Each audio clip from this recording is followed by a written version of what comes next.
Baik, di sore hari ini saya akan memberikan visi, misi, dan tujuan strategis dari PT Sido Muncul.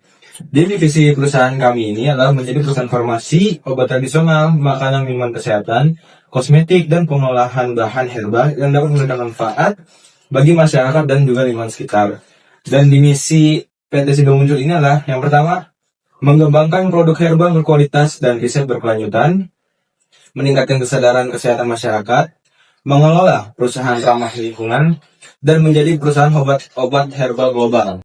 Nah, lalu untuk tujuan strategi dari PT Sido Muncul itu sendiri, yang pertama itu keunggulan produk dan juga penelitian. Menjadi pemimpin riset herbal, menciptakan produk berkualitas, aman, dan inovatif sesuai standar farmasi modern. Lalu keberlanjutan, yaitu menjaga kelestarian lingkungan, mengelola sumber daya, dan mengelola sumber daya alam secara seimbang. Lalu selanjutnya itu adalah kepedulian sosial, yaitu menjalankan program pemberdayaan masyarakat dan juga kesehatan. Dan ekspansi pasar, memperluas jangkauan produk hingga ke pasar internasional, serta tata kelola perusahaan yang baik, menjaga hubungan harmonis dengan semua pihak, menjunjung integritas dan transparansi. Lalu untuk rantai nilai bisnis PT Sido Muncul sendiri itu dari aktivitas utama itu yang pertama adalah inbound logistics atau standarisasi bahan baku melalui PT Semarang Herbal Indoplan. Lalu dari operasi adalah pabrik modern bersertifikasi CPOTB atau CPOB, riset dan pengembangan produk herbal. Dan untuk outbound logistiknya adalah jaringan distribusi nasional dan juga ekspor ke Asia, Eropa, dan juga Amerika. Dan untuk pemasaran dan juga penjualannya kita menggunakan IMC, iklan digital, promosi, sponsorship, dan juga endorse. Dan untuk layanannya itu adalah kita selalu menjaga loyalitas merek melalui umpan balik pelanggan dan juga program kepuasan. Nah, untuk atau masalah kita pada saat ini adalah kita membutuhkan marketing officer. Yang itu adalah lowongan yang sekarang sedang dicari oleh PT Sido Muncul, yang mencerminkan kebutuhan perusahaan dengan talenta yang mampu mendorong pertumbuhan, penjualan, dan visibilitas merek di pasar yang kompetitif. Ya, baik Pak. Jadi di sini perusahaan kekurangan dari tim marketing officer, Pak. Di sini saya sebagai HR menegaskan kita membutuhkan pekerja yang memang bisa meningkatkan penjualan dan kesadaran merek melalui kampanye digital dan promosi retail, Pak. Terus yang kedua, ada pengalaman 2 atau sampai 4 tahun di FMCG.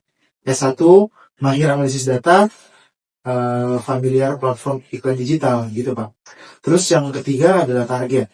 Peningkatan penjualan 8-12%. ROI positif.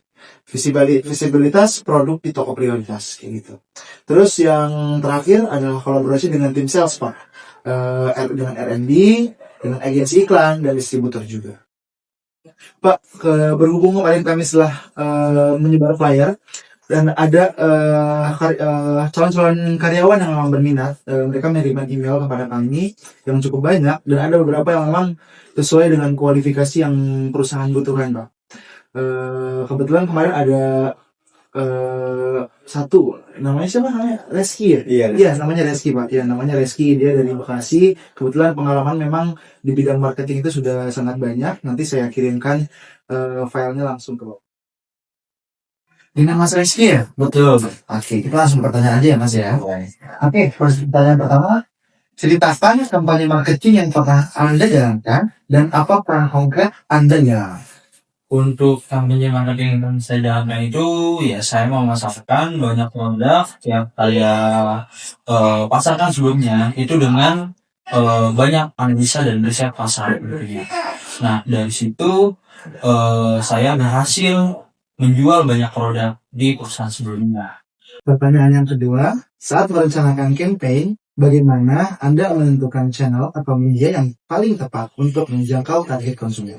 Nah, kebetulan pada saat tren 2025 tersebut ini, yang saya lihat banyak peluang itu di media sosial.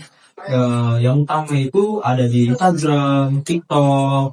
Nah, di sana saya bisa merancang perencanaan iklan saya yang akan saya tampilkan kepada masyarakat sekitar. Itu saya upload di TikTok dan juga lewat Instagram. Di sana memancing banyak konsumen gitu kan dengan menggunakan konten yang menarik, emosional dan juga keunikan dalam konten tersebut. Oke. Selanjutnya, ceritakan pengalaman Anda menjalankan aktivitas trade activation, promosi, atau display di toko atau di outlet. Dan hambatan apa yang sering muncul dan bagaimana Anda menyelesaikan? Mungkin untuk pertanyaan yang ketiga ini, saya menjalankan promosinya itu lewat memancing emosional para masyarakat kita. Contoh, saya bisa menaruh harga yang paling murah, yang paling rendah itu di depan toko. Nah, di situ saya memainkan perasaan emosional masyarakat. Nah, di sana namun ada juga hambatannya. Nah, hambatan yang terjadi itu pada saat ketika konsumen masuk ke dalam toko atau ingin membelanja, di situ pasti ada yang terlalu tinggi untuk ekspektasinya, menginginkan barang yang paling baik dengan harga yang paling rendah. Mungkin di situ sih hambatannya. Itu karena kita kan menaruh harga yang paling rendah itu di juga produk yang paling tepat dijual juga, yang produk yang paling bawah juga. Oke, bagaimana cara Masnya menyelesaikan masalah gitu? Mungkin cara saya menyelesaikan masalahnya itu dengan menaruh spesifikasi lagi untuk display, memainkan diskonnya. Selanjutnya, bagaimana cara Anda menggunakan data seperti data penjualan, engagement media sosial, atau hasil store check untuk mengambil keputusan marketing? Mungkin saya menggunakan data tersebut dari konsumen yang sudah masuk atau sudah membeli produk kita. Di situ saya olah dan saya follow up di setiap harinya atau di tiap minggunya atau di tiap tanggal-tanggal tertentu yang akan saya memberikan diskon.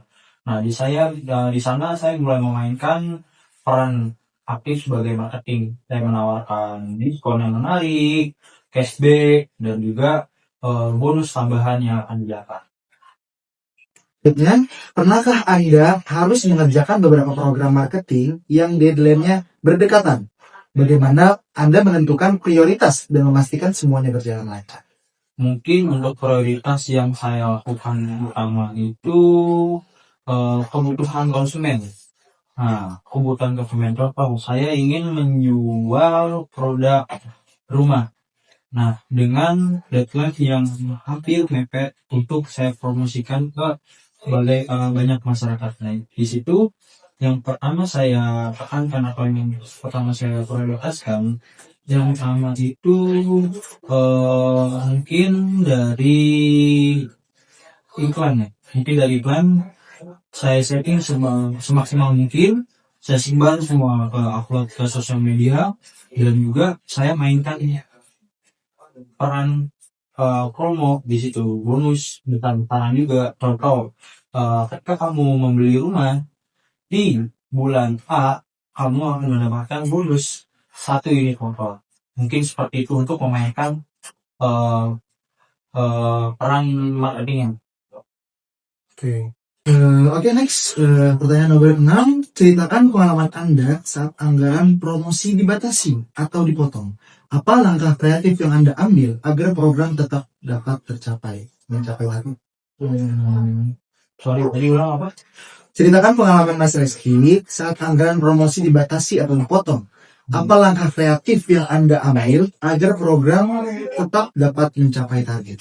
Mungkin kalau misalkan promosi itu dibatasi dalam hal keuangan, itu saya memaksimalkan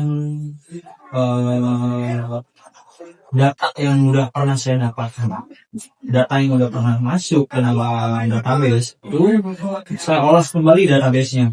Saya follow up setiap hari, yang tadi saya jelaskan juga, saya kasih diskon yang berbeda di setiap harinya, tapi tidak sampai mengeluarkan semua diskon itu, tapi perlahan saya keluarkan satu demi satu supaya makin lama itu konsumen tertarik dan juga karena emosionalnya agar langsung datang atau langsung membeli produk kita. Mungkin di situ. Oke, bagus. Next, ceritakan pengalaman Anda saat meluncurkan produk baru atau mendukung launching. Apa langkah terperinci yang Anda lakukan dari awal hingga pelaksanaan? Nah, untuk produk yang akan launching, biasanya kalau saya pribadi itu saya itu pertama tuh di depan outlet itu pasti saya buka acara pameran, membuat acara semeriah mungkin supaya menarik perhatian banyak orang yang lewat. Nah, itu saya jalankan, dan juga saya menyewa influencer terkenal di daerah tersebut untuk memberitahu bahwasannya ada produk yang baru launching di daerah tersebut atau produk saya. Terima kasih Mas Rizky telah menjawab waktunya. Semoga nanti ada kabar baik dari kami. Kita akan melaporkan kabar terbaik untuk Mas Rizky. Baik, terima kasih Mas. Siap.